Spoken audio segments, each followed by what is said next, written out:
How we doing? Avi Weisvogel, happiest dentist.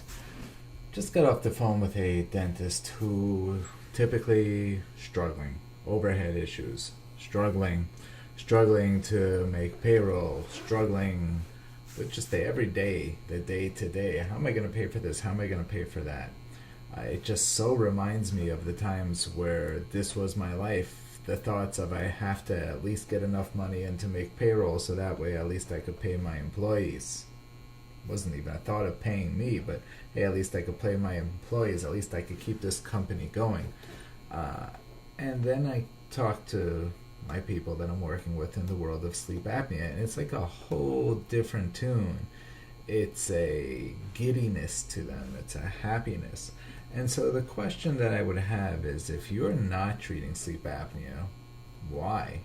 What is it about it that isn't striking you? So there are people obviously who work with me on a very detailed basis, who pay a lot of money to work with us, that go ahead and make a fortune, maybe making millions of dollars in the world of sleep apnea. And that's specifically for certain people, right? Makes sense for certain people to do that. It doesn't necessarily make sense for everyone to do that.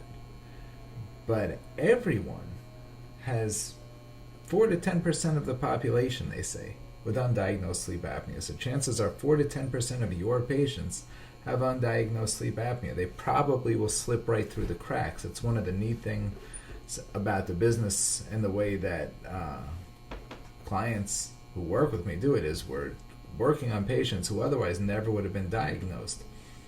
You have patients just sitting there not diagnosed in your office. Now you can't just treat a sleep patient because you want to. Maybe you've gone to a sleep course and have tried and haven't gotten paid, and that's frustrating.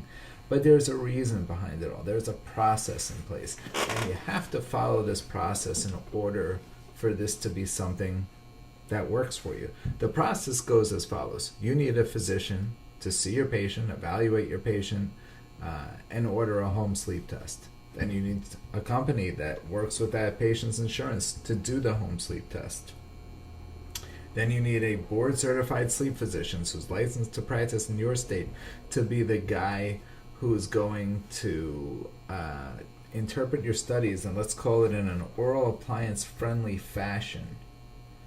If you don't have all those pieces in place, it's hard to treat your patients. But what if there was an easy way for you to get all of that done?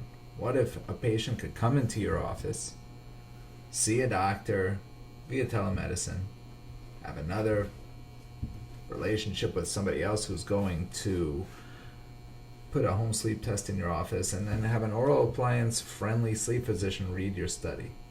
If that were the case, if it was that easy, you'd literally be leaving $15,000, $20,000, $25,000 on the table every month just sitting in your waiting room. Like, imagine if there was just 15 crowns just sitting there waiting to be had on your patients. Would you not grab that? In this case, in the issue of sleep, it's sitting there for the taking. You just got to know a little bit about what you're doing. This is what we do. This is what we do at the International Academy of Sleep. We go ahead and take you through the process so you don't have to leave that sitting on the table. Hope that you want to come learn about this at a preview soon. DentalSleepMBA.com. Check on the schedule. Ready to rock. Hope to see you guys soon.